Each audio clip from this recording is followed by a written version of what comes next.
తిరుమలకు అన్నిసార్లు వెళ్తున్నావు, నీకు బోరు కొట్టదా అని అడిగింది నా ఫ్రెండ్. తనకేం తెలుసు, Tirupati is an emotion for me. ఆ స్వామిని చూడటం మన అదృష్టంగా భావిస్తాను నేను. ఆయన దర్శనం కోసం దేవతలు సైతం ఎదురు చూసేవారట. ఎందరో మునులు మహారాజులు ఆయన దర్శన భాగ్యం కోసం ఎదురు చూసి ఎంతో పరిగాపులు పడేవారట.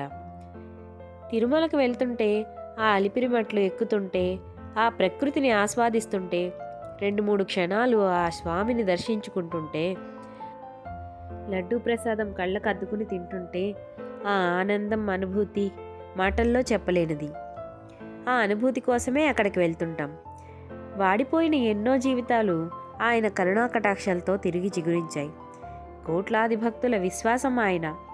అయినా నా స్వామికి నాకు ఉన్న పవిత్ర బంధం గురించి ఎంత చెప్పినా తక్కువే. ఓం నమో వెంకటేశాయ.